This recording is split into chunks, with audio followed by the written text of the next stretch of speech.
been spending our past 3 days with a design thinking boot camp and been having a great time with Leonard Metlock, who's been sharing his expertise with us in a way that we both understand it, can convey it to our teachers who may decide to use that with their students in their classroom. Yes, outcomes were definitely achieved. I think outcomes for students, outcomes for educators, but most importantly, outcomes for our vision as a district and redesigning the learning experience for our students. The fantastic piece about this is it's almost had two separate things going on here as far as the design thinking challenge, but then you've also got a number of other cadres that are going on and ways to meet with other professionals, and it's been great to learn different things from Apple to gaming in the classroom and being able to really bring some great things back to the classroom and to the schools for our staff. So it's been absolutely fantastic. To really think in a conceptual way about how we can redesign processes, products, our practices, things that we've been doing for many years in a different way, but have those resources to do it with fidelity now. I'm excited to take this back to our school. It's really interesting to me to see the different ways that we can put a human experience into these projects. So like in my content area, I do a lot of stuff that's very mechanical, engineering based and things like that. Design thinking is opening up my eyes as far as how I could put a human element into that, and that's been pretty enlightening. I think the more that you can immerse yourself in creative thinking, when you can learn concrete strategies that actually help you to think in a different way, to challenge your thinking, to have quality thoughts, to embrace the idea of critical thinking. And one of the things, I think the key word that I am going to take from this Create Something Great conference is the word empathy. I think you have to open yourself up as a teacher and be willing to be transparent with your kids and like you said, make mistakes in front of them, and how do you recover from those mistakes and how do you persevere through this together.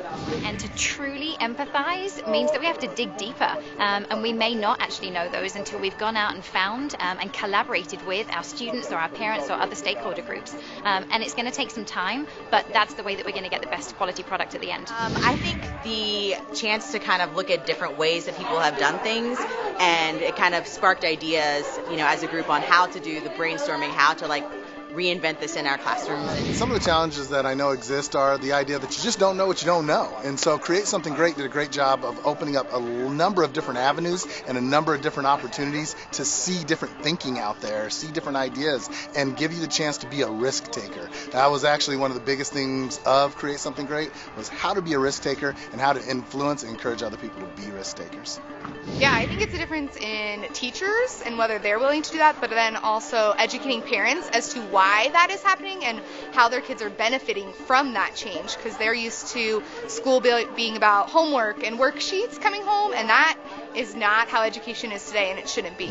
Understanding that it's okay to make mistakes and that the students are our end goal, so we really want to have their best interests in mind and know what their needs are. I think the challenges are just taking the risk and jumping in, and there's always a fear that I'll fail terribly, but I think a lot of learning happens when you struggle and fail, so I think people need to jump in. For a long time in education, we've been very good at giving knowledge and asking students to regurgitate that knowledge back to us. So the idea of students knowing what they need and how they want to learn and the way they're going to go about doing that is a bit of a stretch for some teachers. And so really what we want to try to do is create a culture of risk-taking and really let our teachers see that when students are the driver, the engagement goes up and the level of thinking is increased, and really show them that that's the way to educate a 21st century student. I've noticed a lot of talk just about how structured classrooms are, and just letting go of that control of our students and letting go of a lot that teachers, I guess, used to have control over, and just letting our students kind of start figuring things out. I think is really new in education, but I think it's great, and I think that a lot of teachers are becoming more receptive of it due to design thinking.